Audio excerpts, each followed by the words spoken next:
Porque con nosotros está el ingeniero José Blandón Castillo.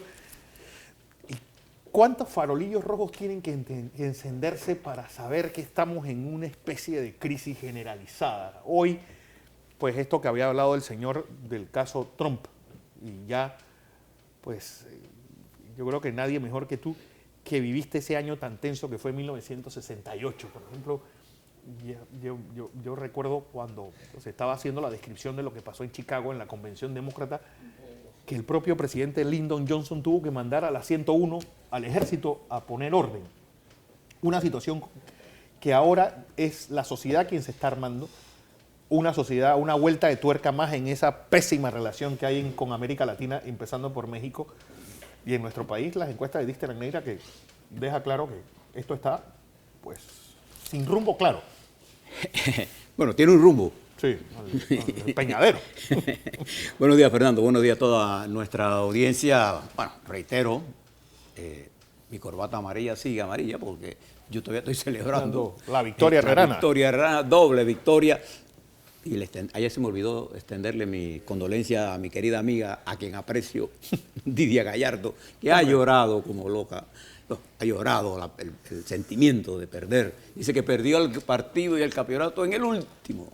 No, en todo. Sí. Se perdió. Bueno, los muchachos lo hicieron bien, los dos equipos. Los dos equipos. Pero ganó el mejor. Así siempre es la vida. Hola. Ganó Herrera.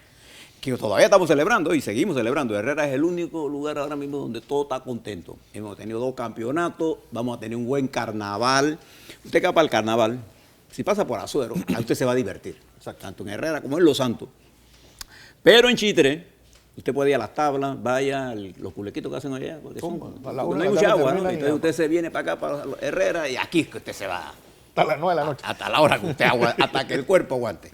Así que lo esperamos allá en Herrera, y usted que se vaya, va a Los Santos, las tablas, regresa a Chitre. Eso. Que ahí está la salsa.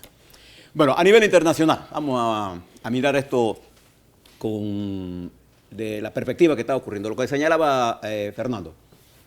Mañana, el secretario de Estado, Rex Tillerson, y el secretario de Interior, el general Kelly, estarán en México para iniciar lo que sería la primera ronda de conversaciones en una relación súper tensa. Imagínense lo tensa que está la relación, que el Senado de los Estados de México, de Estados Unidos mexicanos, así se llama, Estados Unidos mexicanos, pasa un decreto en la que establece el marco conceptual de la negociación. Es decir, Peña Nieto, no te muevas de aquí. Ya está establecido para proteger y blindar la soberanía mexicana. Sobre 5 temas fundamentales: migración, derechos humanos, comercio, seguridad fronteriza y el muro.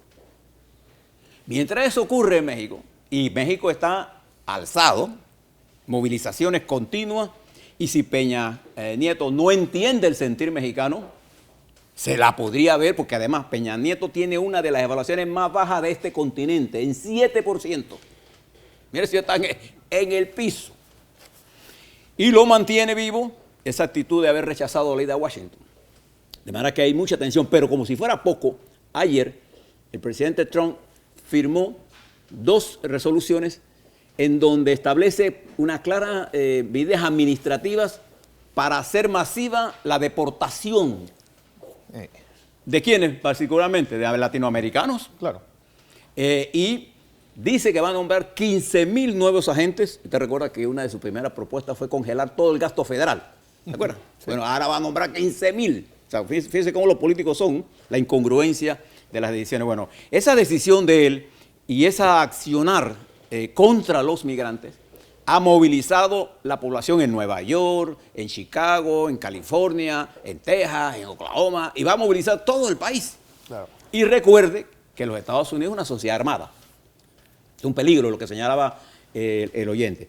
Está el señor Trump remeciendo el árbol, hablándole a su población votante blanca, derechista, pero aupando el miedo en la sociedad. Y elevando las confrontaciones a niveles muy peligrosos.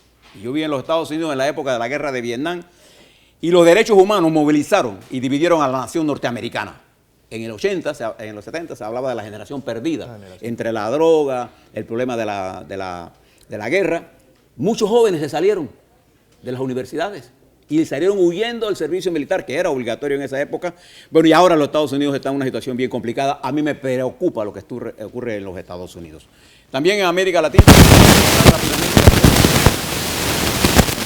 tenemos un ruido.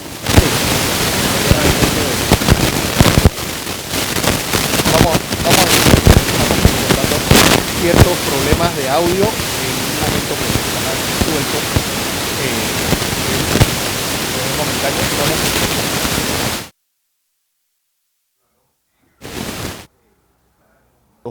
O en unos minutos.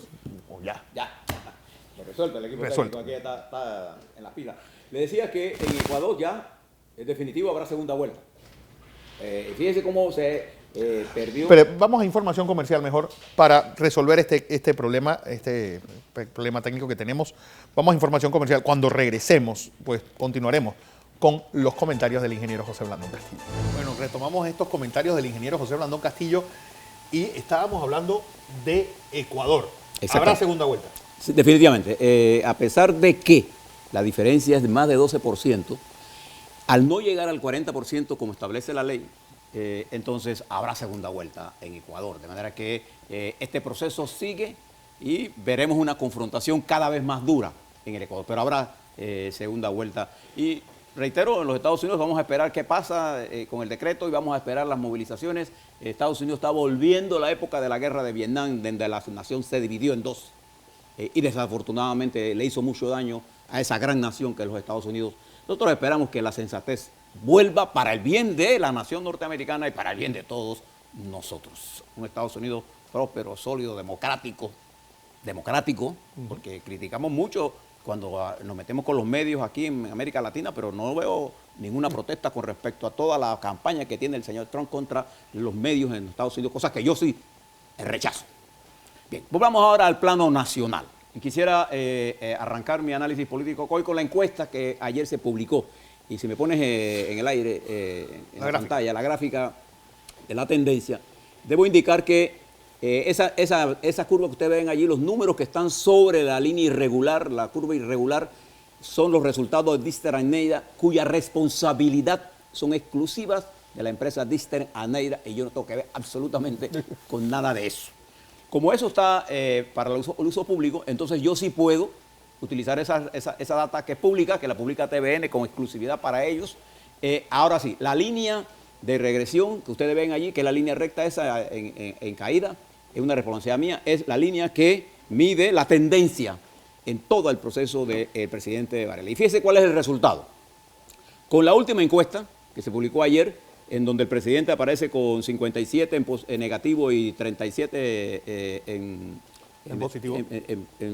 positivo, con un índice de gestión de menos 21%, que eso es lo que usted tiene que medir. Pero ahora mire la tendencia. Si usted ve la curva y observa bien la gráfica, se va a dar cuenta que en los últimos 12 meses, cuente desde la punta de la gráfica hacia atrás, el presidente vive en una evaluación súper baja. Y eso le da a usted una idea de la prolongación de la crisis política. Y eso es peligroso.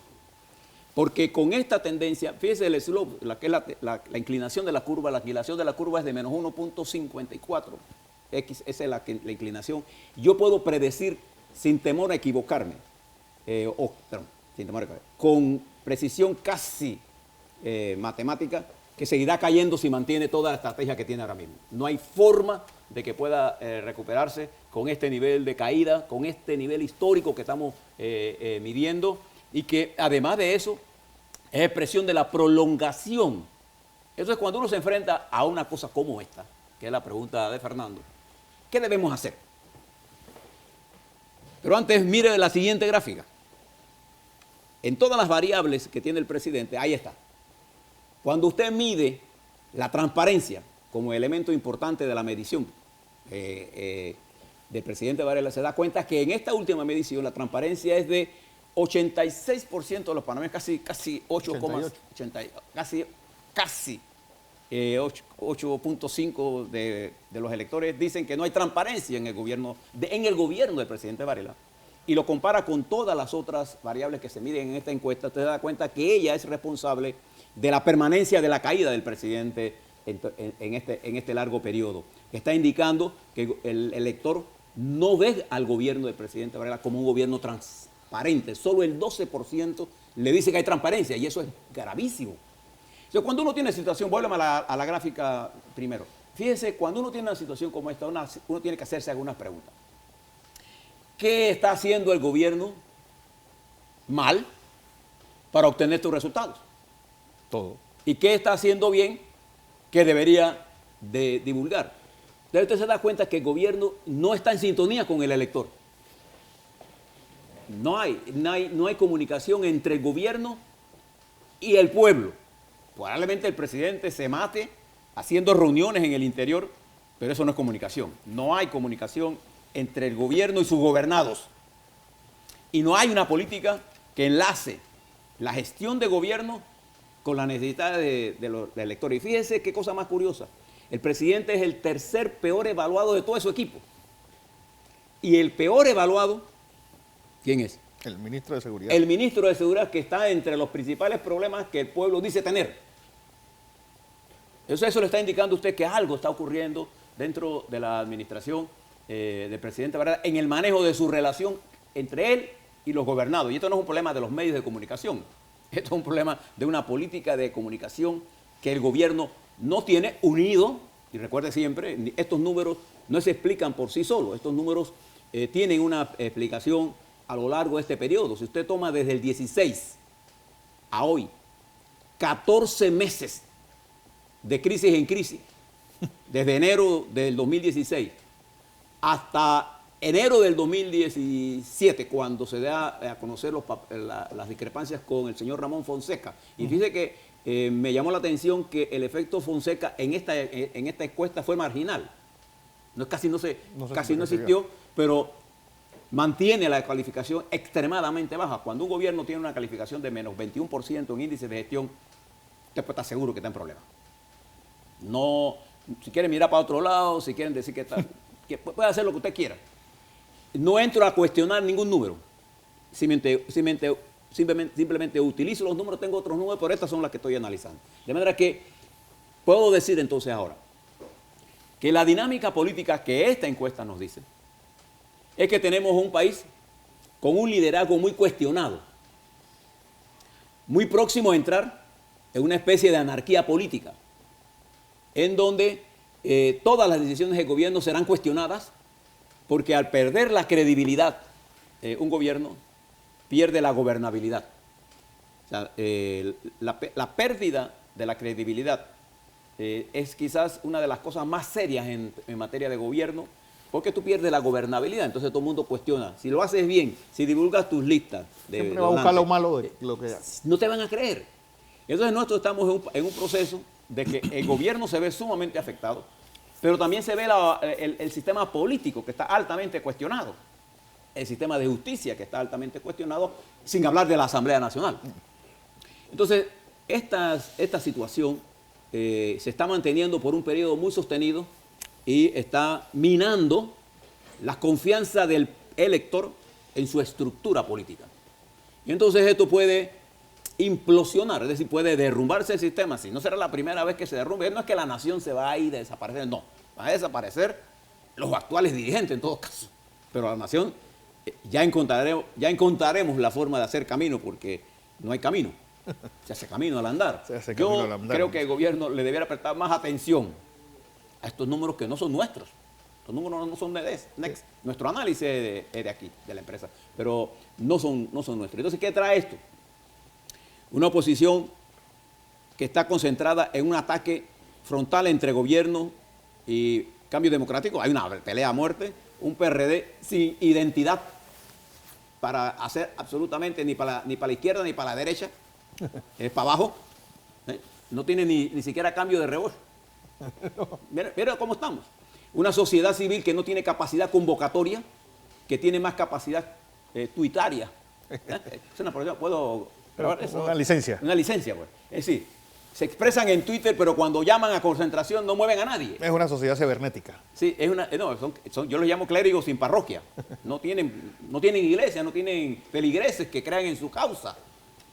Y fíjese que la corrupción no es el principal problema que le preocupe al elector panameño. Es un problema, yo no lo voy a negar. Pero el elector panameño está preocupado por otras cosas más mundanas. Entonces hemos creado una especie de sociedad cibernética, una sociedad que se conforma con tuitear. Mira lo que pasó ayer, por ejemplo. Hay un accidente, hay alguien que se va a tener un suicidio. ¿Qué es la que se está viendo allí? Hay muchos enfoques. Yo le voy a dar otro diferente. El que estaba al frente, ¿qué estaba pensando?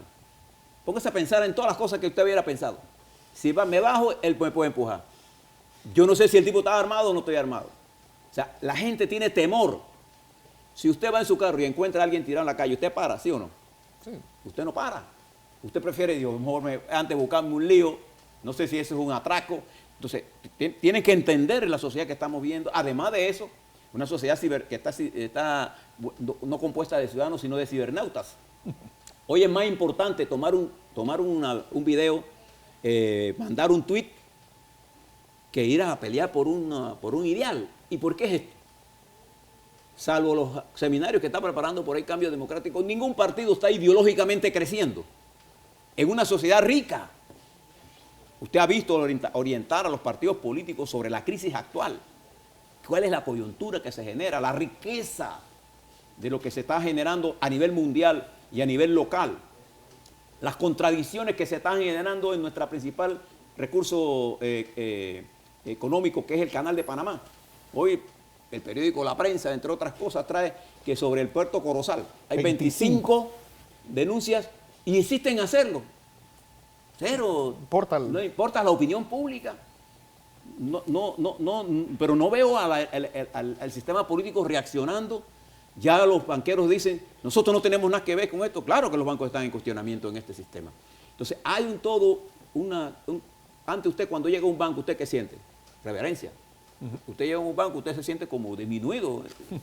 Bueno, ahora la gente está cuestionando hasta eso. Las iglesias, ¿no? Entonces, el punto internacional, la situación que se genera cada día de negativismo, de descalificación, todo se está expresando en un elector cada vez más exigente, cada vez más frustrado y cada vez más hastiado del sistema político, no solamente de gobierno, de todo el sistema en general. Entonces, si no hacemos un esfuerzo colectivo como nación, y fíjense que vamos a comenzar, pasados los carnavales, con el nuevo año escolar, y usted va a encontrar la infinidad de problemas, no solamente de estructura, porque ese es un problema que podemos resolver, problemas de conceptualidad en la educación. La educación panameña está en el piso en términos de calidad, pero para poder mejorarla, nosotros tenemos que incorporar a los maestros y profesores al proyecto nacional de país que queremos impulsar. Ellos tienen que ser parte, pero los maestros y profesores están en otra esquina. Los vemos como los contendientes, no lo vemos como los actores del cambio. No puede haber cambio en una sociedad si no hay cambio en la educación. La educación en valores, la educación en tecnología, la educación en conocimiento, la educación para formar ciudadanos y no para formar cibernautas. La educación para que el conocimiento se desarrolle, la educación para tener solidaridad, la educación para entender que el dinero es importante para construir, pero el dinero no produce felicidad per se, que el país necesita de una ideología, de un camino, que necesita de saber hacia dónde vamos y con quién vamos, que necesita que el país, no solamente que los ricos sean ricos y cada vez más ricos, y que los pobres sean pobres y más pobres porque tenemos, pero es que el país está saliendo de la pobreza. Este país no ha salido de la pobreza. Aquí hay más de 40% de la población que, aunque se le ha elevado porque le hemos dado subsidios, sigue siendo pobre. Si usted quiere, yo le puedo prestar a cualquiera de ustedes los 120 dólares para que vivan un mes y haga todo con 120 dólares para ver si usted será súper pobre. Es que a la larga nosotros nos hemos olvidado de que la fortaleza de una cadena es el más débil de sus eslabones. Así es. Mientras nosotros no tengamos a toda la población que está en vagón de cola. Aquí hay gente que vive casi salida de la edad de piedra con pues sin una oportunidad de superarse, condenado a la pobreza, sin una educación que lo que le va a convertir es un ignorante funcional, todavía hay gente muriéndose. Bueno, aquí acaba de resurgir la tuberculosis como una enfermedad mortal. Sí. Y hay miles de niños que pasan hambre. Y voy a terminar con esta parte. Fíjense cómo el sistema enfermo, sin la capacidad de mirar los problemas estructurales, de mirar el problema de la educación como un problema fundamental, la reforma sanitaria como un problema fundamental para salir de la pobreza, la generación de empleo en la familia campesina e indígena, la necesidad de tener una política hacia la clase media panameña, que es la gran olvidada de este gobierno. De todos. ¿No? Pero particularmente aquí, todos se hablan de los pobrecitos, de los campesinos, de los indios, pero solo para dar subsidios, no para sacarlos de la pobreza. Entonces, ¿qué hemos instituido? No la solución estructural a los problemas de la nación, sino el populismo como instrumento de control político para mantener un clientelismo perverso. Entonces, ese es el gran peligro que enfrenta la nación. El populismo no se resuelve poniendo más populismo. El populismo se resuelve, toda esta se resuelve, cuando elevemos el nivel educativo ¿de quién? De los dirigentes políticos, que necesitan con urgencia un plan educativo para formarlos, para que entiendan la economía, entiendan la sociología, entiendan a su gente y dejen de estar pensando que hacer dinero es el único propósito de la vida. De manera que todo esto está reflejado allí y observe la gráfica. La gráfica te está indicando lo prolongado de la crisis. Y cuando la crisis normalmente son oportunidades, pero cuando la crisis se prolonga, el daño estructural se hace irreversible. Y entonces estamos a punto de tocar la estructura económica por la crisis política. Y cuando eso llegue, estimados televidentes, la nación estará en serios problemas porque va a caer la economía, va a incrementarse el desempleo. Nosotros tenemos que evitar que eso pase. ¿Y cómo evitamos con eso? Hombre, actuemos con sensatez. Usemos el sentido común y pensemos en el país, no las próximas elecciones. Pensemos en las próximas generaciones. Es lo que tenemos que hacer. A ver si hay suerte. Ingeniero José Blandón Castillo y su comentario.